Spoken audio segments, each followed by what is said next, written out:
नमस्कार मित्रों, मैं खुशी सोनी आज आपके लिए लेकर आई हूँ मुक्तिबोध संस्मरण, जो कि हरिशंकर परसाई जी द्वारा लिखा गया है। चलिए संस्मरण को पढ़ते हैं।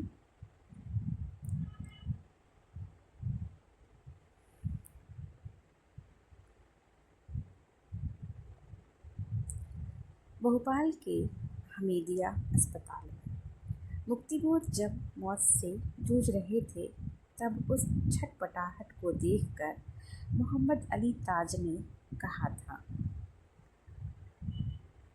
उम्र भर जी के भी ना जीने का अंदाज आया। उम्र भर जी के भी ना जीने का अंदाज आया। जिंदगी छोड़ दे पीछा मेरा, मैं बाज आया। जो मुक्तिबोध को निकट से देखते रहे हैं, जानते हैं कि दुनियावी अर्थों में उन्हें जीने का अंदाज कभी नहीं आया, वरना यहाँ ऐसे उनके समकालीन खड़े हैं जो प्रगतिवादी आंदोलन के कंधे पर चढ़कर नया पथ में फ्रंट पेजित भी होते थे। फिर पंडित द्वारका प्रसाद मिश्र की कृष्णयान का धूप दीप के साथ पाठ करके फूलने लगे और अब जनसंघ की राजमाता की जय बोलकर फल रहे हैं। इसे मानना चाहिए कि पुराने प्रगतिवादी आंदोलन ने भी मुक्तिबोध का प्राप्य नहीं दिया, बहुतों को दिया। कारण जैसी स्थूल रचना की अपेक्षा उस समय की जाती थी, वैसी मुक्तिबोध नहीं करते थे। न उनकी रचना में कहीं सुर्ख परचम था, न प्रेमिका को प्रेमी लाल रुमाल देता था, न वे उसे लाल चूनर पहनाते थे। वे गहरे अंतर्द्वंद और तीव्र सामाजिक अनुभूति के कवि थे। मजे की बात है कि जो निराला की सूक्ष्मता को पकड़ लेते थे, वे भी मुक्तिबोध की सूक्ष्मता को नहीं पकड़ते थे। दूसरी तरफ के लोग उनके पीछे विच हंट लगाए थे। उनके ऊबड़ खाबड़पन से अभिजात्य को मतली आती थी। वे उनके दूसरे खेमे में होने की बात को इस तरह से कहते थे जैसे आ गुड मैन फॉलन अमंग फेबियंस। ऐसा भी नहीं है कि मुक्तिबोध को समझने वाले लोग नहीं थे, पर निष्क्रिय ईमानदार और सक्रिय बेईमान मिलकर एक षड्यंत्र सा बना लेते हैं। मजे की बात यह है कि प्रगतिवादी सत्ता प्रतिष्ठान के नेता भी, जिन्हें प्रतिक्रियावादी कहते थे, उन्हीं की चिरौरी करके उन्हें अपने बीच सम्मान से बिठाकर रिस्पेक्टिबिलिटी प्राप्त करते थे, मगर जो अपना था उसे अवहेलित करते थे। वह तो अपना है ही, उसकी नियति तय है, वह कमबख्त कहाँ जाएगा। पूर्वी यूरोप से साहित्य के आयात निर्यात की जो फर्म है, उसके माल की लिस्ट में भी मुक्तिबोध की एक लाइन नहीं थी। हाँ, उन्हें बराबर भेजा जाता था जिन्हें घर में फासिस्ट कहा जाता रहा है। मुझे याद है जब हम उन्हें भोपाल के अस्पताल में ले गए और मुख्यमंत्री की दिलचस्पी के कारण थोड़ा थोड़ा हल्ला हो गया। पत्रकार मित्रों ने प्रचार किया, तब कुछ लोग साहित्य की राजधानियों के थे या वहाँ से बढ़कर आए थे। यह कहते थे कि हम प्रांतीयता से ग्रस्त लोग उसे हीरो बना रहे हैं। हम लोग प्रोविंशियल संस्कार के लोग कहलाते थे। प्रोफेसरान और ऊंचे लेखक उन्हें देखने शुरू में इसलिए नहीं आते थे कि कहीं प्रयाग, दिल्ली और कलकत्ता में बदनामी ना फैल जाए कि हम प्रोविंशियल में दिलचस्पी ले रहे हैं। प्रयाग और दिल्ली वालों ने जब गेट पास दे दिया और अदीब ने टाइम्स ऑफ इंडिया में अंग्रेजी में तारीफ कर दी, तब इनका दिलचस्पी लेने का साहस बढ़ा। बाद में तो लेख के शुरू में मुक्तिबोध की पंक्तियाँ मंगलाचरण के रूप में लिखने लगे। बंदौ वाणी विनायको होने लगा। उनकी मृत्यु के बाद फूल बांटने की झपटा झपटी में कबीर की चादर की बड़ी फजीहत हुई। यह सब वायदे वे मुझसे तो नामवर जी ने कुछ संस्मरणात्मक लिखने को कहा है। संस्मरणात्मक कुछ भी लिखने में अपने को बीच में डालना पड़ता है। संस्मरणात्मक की यह मजबूरी है, यह सावधानी बरतते हुए कि उनके बहाने अपने को प्रोजेक्ट ना कर दूं। कुछ चीज़ें लिखता हूँ जो सफल संस्मरण का वही गुण है जिससे मैं बचना चाहता हूँ। जबलपुर में जिस स्कूल में मुक्तिबोध ने नौकरी की थी, उसी में बाद में मैंने की। अपनी मुदर्रिसी का वह आखिरी दौर था। उनकी मास्टरी उसी अहाते में ख़त्म हुई थी। पुराने अध्यापक उनकी बात करते थे साहित्य में, बल्कि पत्रकारिता में मेरा प्रवेश तब हो चुका था। सुनता था यहाँ तार सप्तक वाले मुक्तिबोध रहते थे। उन्होंने प्रगतिशील लेखक संघ की स्थापना की। फिर वे नागपुर प्रकाशन विभाग में चले गए। तब मुक्तिबोध की नई जवानी थी। छरहरे खूबसूरत आदमी थे। तब का उनका एक चित्र है जो राष्ट्रवाणी के मुक्तिबोध अंक में छपा है। बड़ी बड़ी गहरी भावुक आँखें हैं। नाक बहुत सेंसुअस है। शरीर सूख जाने पर भी मुक्तिबोध की आँखें धुंधली नहीं हुई। सूखा चेहरा भी खूबसूरत रहा। मैं कुछ लिखने लगा था, वे देखते रहते थे। मित्रों ने भी बताया होगा, मैं नागपुर शिक्षक सम्मेलन के सिलसिले में गया था। एक मित्र उनसे मिलने शुक्रवार स्थित शायद उनके मकान पर ले गए। सच कहूँ, मुझे मुक्तिबोध से डर लगता था। मित्रों प्रशंसकों में वे महागुरु कहलाते थे। एक आतंक मेरे ऊपर था। मैं अपने अज्ञान में सिकुड़ा सिकुड़ा पहुंचा। वे दरी पर पालथी मारे बैठे थे, पास पानी का लोटा और उस पर प्याला। हम लोग दरी पर बैठ गए। मुझसे बोले, आइए साहब। निहायत और औपचारिक दो चार मामूली बातें हुई। यह जानकर कि मैं शिक्षकों की श्रम संगठन के काम से आया हूँ, उन्होंने आंखें फाड़कर गौर से देखा। मुझसे न लिखने की बात की, न कोई तारीफ। चाय जरूर पिलाई। आगंतुक के बहाने खुद चाय पीने का मौका वो चूकते नहीं थे। यह मुलाकात बहुत सुखी रही। मुक्तिबोध मुझे शंका से देख रहे थे, जांच रहे थे। वे एकदम गले किसी से नहीं मिलते थे। प्रकृति से वे शंकालु थे। किसी को जैसा तैसा स्वीकार नहीं करते थे। बाद के अनुभव और अकेलेपन ने यह शंका की प्रवृत्ति और बढ़ा दी थी। राजनांद गांव में वे कई लोगों की कल्पना में ना जाने कैसी कैसी तस्वीरें बनकर परेशान हुआ करते थे। दिल्ली, कलकत्ता, प्रयाग के बहुत से लोगों की इतनी अतिरंजित तस्वीर वे बनाते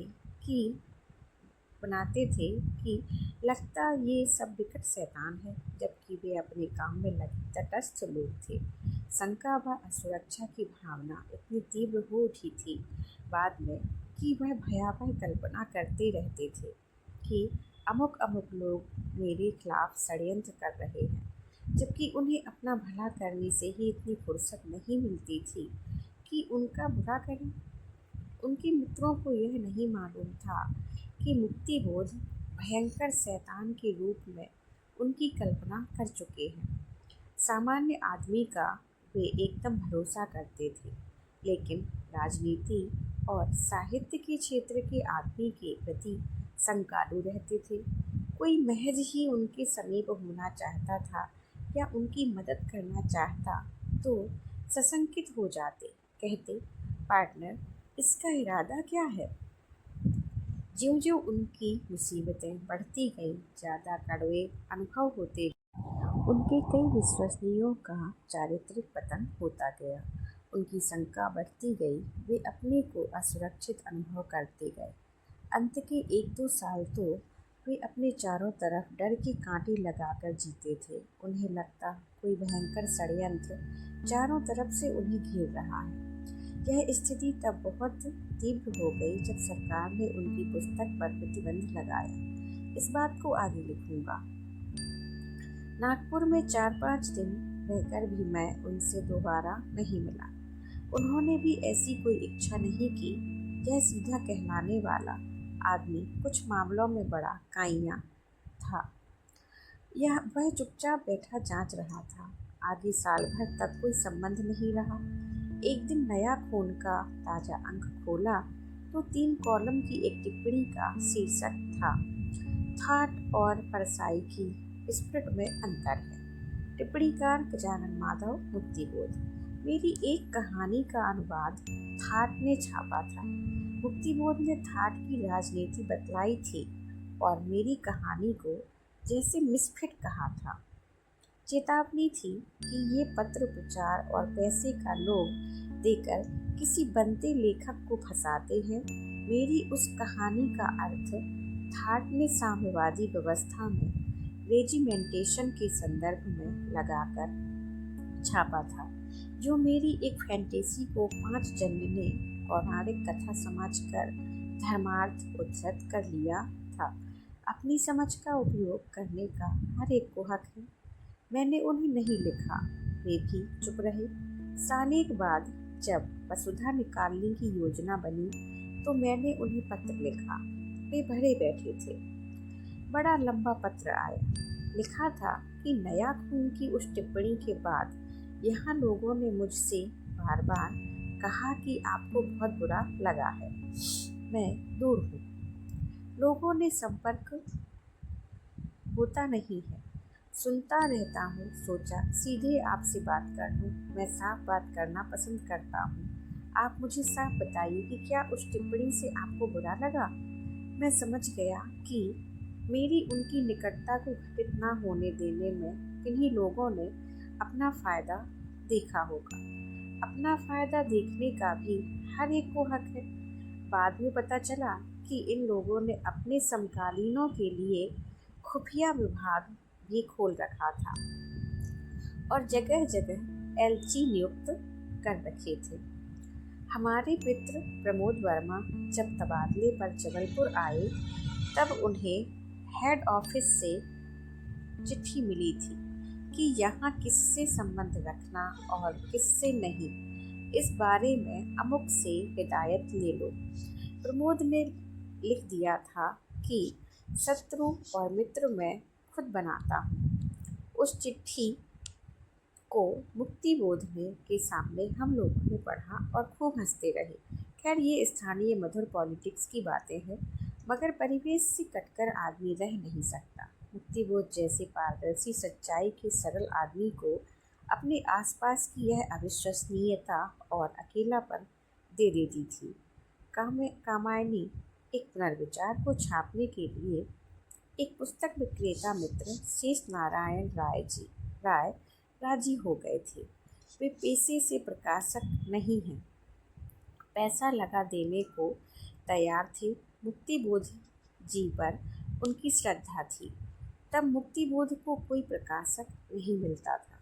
पुस्तक की कंपोजिंग चल रही थी। तब वे जबलपुर आए। 3 दिन हो गए पर उन्होंने न किताब की बात की, न राय से मिलने की इच्छा। पहले तो रात दिन पुस्तक छापने की लौ लगी रहती थी और अब यह विराग। मैंने कहा, आप प्रकाशक से तो मिल लीजिए, वे यहीं पास में रहते हैं। मुक्तिबोध खिन्न भाव से बोले, मिल लेंगे पार्टनर, कोई उससे मिलने थोड़े ही आए हैं। मैंने कहा, सच बताइए, मामला क्या है। वे बोले, अब तो पांडुलिपि तो दे ही चुके हैं। अमुक साहब कह रहे थे कि आप बुरे फंसे गए हैं। वह राय तो बहुत खराब आदमी है। खैर, मैंने राय से कहा। राय हंसा, कहने लगा, वही साहब मुझसे कह गए थे कि तुम पैसा पानी में डाल रहे हो, उस किताब को कौन खरीदेगा। मुक्तिबोध उनका विश्वास करते थे। वे बड़े हैरान हुए, कहने लगे, आखिर उसने ऐसा किया क्यों। बाद में राय ने उन्हें रुपए पेशगी दिए। दुकान से वो कुछ किताबें भी ले गए। बहुत गदगद थे।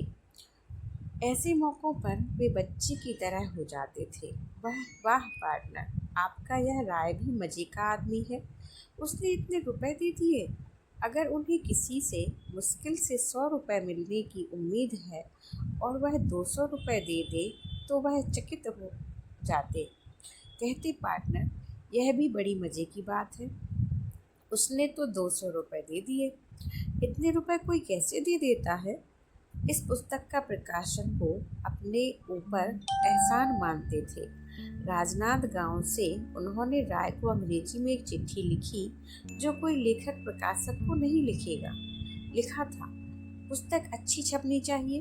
मैं आपको लिख कर देता हूँ कि मुझे आपसे एक भी पैसा नहीं चाहिए, बल्कि आपका कुछ ज़्यादा खर्च हो जाए तो मैं हर्जाना देने को तैयार हूँ। राजनांद गांव में वे अपेक्षाकृत आराम से रहे। शरद कोठारी तथा अन्य मित्रों ने उनके लिए सब कुछ किया, पर वे बाहर निकलने को छटपटाते थे। वे साल में एक दो बार किसी सिलसिले में जबलपुर आते और खूब खुश रहते। रंगीन सपने में डूबते हुए कहते, पार्टनर, ऐसा हो कि एक बड़ा सा मकान हो, सब सुविधाएं हो, कोई चिंता ना हो, वहाँ हम कुछ मित्र रहें, खूब बातें करें, खूब लिखे पढ़ें और जंगल में घूमें। फिर कहते, आप राजनांद गांव आइए, वहीं कुछ दिन रहिए, बहुत बड़ा मकान है, कोई तकलीफ नहीं होगी। दोनों, आई इनवाइट यू। मुक्तिबोध की आर्थिक दुर्दशा किसी से छिपी नहीं थी। उन्हें और तरह के क्लेश भी थे।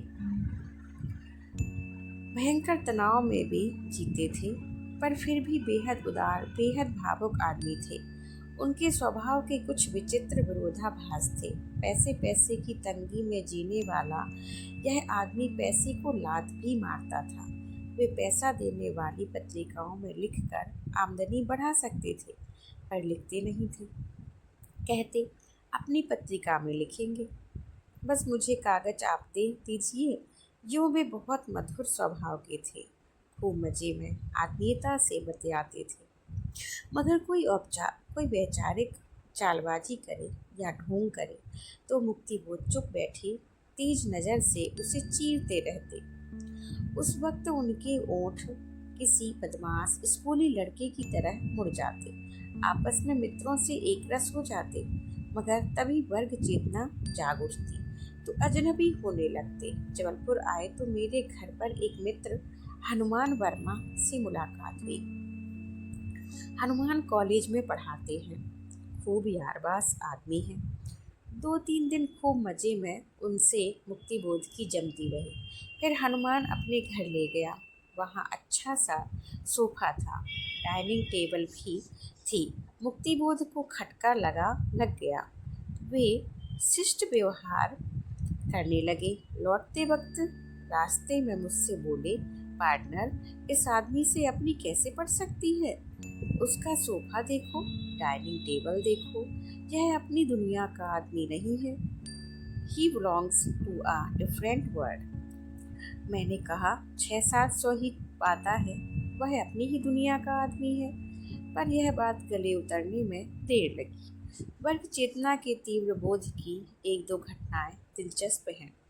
मुझ पर एक प्रकाशक ने कॉपीराइट का मुकदमा चला दिया था। मुक्तिबोध आए हुए थे। दिसंबर का महीना था। भोजन करके वे सामने के मैदान में बैठे थे। मैं कचहरी जाने लगा तो पूछा, पार्टनर, मजिस्ट्रेट कौन है? मैंने नाम बताया। वे बोले, नाम से मालूम होता है कि वह नीची जाति का है, विदर्भ में होते हैं ये लोग, आप छूट जाएंगे। मैंने यह पूछा, यह अंदाज आपको कैसे लगा? उन्होंने कहा, वह नीची जाति का है ना, उसकी वर्ग सहानुभूति लेखक के प्रति होगी, प्रकाशक के साथ नहीं। संयोग से मुकदमा खारिज भी हो गया। एक साहित्य समारोह में एक वयोवृद्ध ब्राह्मण आचार्य थे। विवाद की स्थिति थी ही। आचार्य के मातहत एक अध्यापक ने भी भाषण में आचार्य जी का समर्थन किया।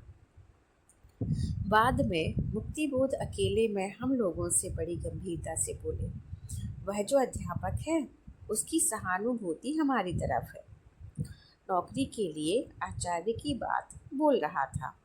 वह जाति का अहीर है ना, वह हमारा साथ देगा, ब्राह्मण आचार्य का नहीं। पर एक दूसरे मौके पर दूसरी ही तरह की बात कहकर उन्होंने हमें चौंकाया। एक आदमी बड़ा ओछा व्यवहार कर रहा था, हम सब लोगों की पीठ पीछे निंदा करता था। मुक्तिबोध सुनते सुनते बोले, पार्टनर, वह जात का लोधी है ना, इसलिए मुक्तिबोध विचारों से आधुनिक, लेकिन इसके साथ ही व्यवहार में कई बातों में बिल्कुल सामंती। किसी को अपने घर में साग्रह खाना खिलाना, अपनी हैसियत से बाहर खातिर करना उनकी खास प्रकृति थी। लगता था कोई पुराने ठाकुर साहब हैं जिन्हें मूछें मुड़ाना पड़ेगा अगर मेहमान नवाजी में कमी आई। एक बार नागपुर में जब वे तीव्र ज्वर में नया खून के टीन के नीचे काम कर रहे थे, मैं पहुंच गया। भर दोपहर में पास की दुकान पर मुझे मिठाई खिला लाए, तब चैन पड़ा। मैंने बहुत मना किया, पर वे कहते, नहीं साहब, आप आए हैं तो कुछ खाना तो पड़ेगा। पक्षाघात से पीड़ित थे। तब हम उन्हें भोपाल के लिए लेने पहुँचे। उस हालत में भी वो हड़बड़ा रहे थे कि इनके लिए क्या कर दिया जाए। कहने लगे, आप मेरे मेहमान हैं, आप मेरे यहाँ क्यों नहीं ठहरेंगे? कोठारी के यहाँ क्यों? कोठारी से भी शिकायत की, क्यों साहब, यह क्या हरकत है? इन्हें आपने रास्ते में क्यों रोक लिया? इसमें बनावट नहीं थी, उनकी सच्ची ममता थी, उनके आंतरिक संस्कार थे। वे नई से नई वैज्ञानिक उपलब्धि से मुग्ध होते थे, पर परिवार नियोजन के खिलाफ थे। परिवार नियोजन को पूंजीवादी सभ्यता की प्रवृत्ति मानते थे। विचारों के मामले में जितने सधे हुए, जिंदगी की व्यवस्था में उतने ही लापरवाह। स्वास्थ्य के प्रति अत्यंत असावधान थे। संबंधों में लचीले, मगर विचारों में इस्पात की तरह। कहीं कोई समझौता नहीं। पैसे पैसे के लिए तंग रहते थे, पर पैसे को लात भी मारते थे। कभी बिल्कुल निस्संग हो जाते, कभी मोहग्रस्त। मुक्तिबोध विद्रोही थे। किसी भी चीज़ से समझौता नहीं करते थे। स्वास्थ्य के नियमों और अर्थशास्त्र के सिद्धांतों से भी नहीं। उनकी राजनीति है, यह बात सर्वविदित थी। नागपुर में सरकारी नौकरियों में थे, तब उनके पीछे साम्यवाद विरोधी भूत लगे रहते थे। उनके विचारों ने कभी उन्हें नौकरी में ऊपर नहीं उठने दिया। राजनांदगांव की प्राइवेट कॉलेज की नौकरी उन्हें अनुकूल पड़ी। वहाँ उन्हें लोगों ने बड़ी श्रद्धा प्रेम से रखा। मुक्तिबोध भयंकर तनाव में जीते थे। आर्थिक कष्ट उन्हें असीम थे। उन जैसे रचनाकार का तनाव साधारण से बहुत अधिक होगा भी। वे संतरास में जीते थे। आजकल संतरास का दावा बहुत किया जा रहा है, मगर मुक्तिबोध का 1/4 तनाव भी कोई झेलता तो उनसे आधी उम्र में मर जाता। मृत्यु से 2 साल पहले वे जबलपुर आए थे। रात भर वे बड़बड़ाते थे। एक रात चीख कर खाट से फर्श पर गिर पड़े। संभले तब बताया कि एक बहुत बड़ी छिपकली सपने में सिर पर गिर रही थी। उन दिनों उनकी पुस्तक भारत, इतिहास और संस्कृति पर प्रतिबंध लग चुका था। वह पुस्तक कोर्स में लग चुकी थी। उसके खिलाफ आंदोलन कराने वाले मुख्यतः दूसरे प्रकाशक थे। आंदोलन में जनसंघ प्रमुख था। इसके साथ ही गैर सांप्रदायिक पत्रों के भी बिके हुए संपादक थे। जनसंघ उनके पीछे पड़ गया था। राजनांदगांव में उसके स्वयं सेवक उन्हें परेशान करते थे। उस वक्त विद्वान लेकिन अधिकारहीन राज्यपाल था और भ्रष्ट तथा मूर्ख मुख्यमंत्री। राज्यपाल ने 1.5 घंटे बात मानी भी, पर कहा, मैं क्या कर सकता हूँ। मुख्यमंत्री के पोर्टिको के पास मुक्तिबोध घंटे भर खड़े रहे। वह बंगले से निकला तो ये बात करने पड़े। बात शुरू ही की थी कि बोला, उसमें अब कुछ नहीं हो सकता। उन्होंने कहा, पर आप मेरी बात तो सुन लीजिए। वह बोला, मेरे पास इतना वक्त नहीं है, मुझे ज़रूरी काम है। जबलपुर लौटे तो वह बहुत टूटे हुए और बहुत क्रोधित। वह आदमी चट्टान जैसा था, लेकिन इस घटना ने उनके भीतर भय और असुरक्षा की भावना पैदा कर दी थी। वे बेहद उत्तेजित थे। इस प्रतिबंध से उनकी अपार क्षति हुई। यदि पुस्तक चलती तो उन्हें इतनी रॉयल्टी मिलती कि सारा संकट खत्म हो जाता। व्यक्तिगत क्षति का आघात तो था ही, पर इस पूरे कांड को व्यापक राजनीतिक संदर्भ में देखकर वे बहुत त्रस्त थे। कहते थे यह नंगा फासिज्म है। लेखक को लोग घेरें, शारीरिक क्षति की धमकी दें, इधर सरकार सुनने तक को तैयार नहीं। अभिव्यक्ति की स्वतंत्रता जा रही है, गला दबाकर आवाज घोटी जा रही है। अंधेरे में कविता का यही रचनाकार है। उन दिनों मुक्तिबोध बहुत आशंकाग्रस्त थे। छोटी से छोटी बात उन्हें विचलित कर देती थी। चाबी जिस जेब में रखी होने की उन्हें याद थी, अगर उस जेब में नहीं है तो वे ऐसे सशंकित हो उठते थे जैसे कोई बड़ा षड्यंत्र उन्हें घेर रहा है। उन दिनों वे बहुत उत्तेजित होकर घंटों बहुत जोर से बोलते रहते थे। गले की नसें तनी हुई साफ दिखती थी, कनपटी लौकती थी, दम भर आता था और वे डबल स्ट्रॉन्ग चाय की मांग करते थे। अंतिम बीमारी के महीने भर पहले वे जबलपुर आए थे। हाथ और पाँव में एक्जिमा था। पाँव को धोकर नीम की पट्टी करते। बहुत दुर्बल हो गए थे, बहुत परेशान थे, पर शारीरिक और आर्थिक कष्ट की बात लगभग नहीं करते थे। रात को उन्होंने हम लोगों को अंधेरे में कविता सुनाई थी।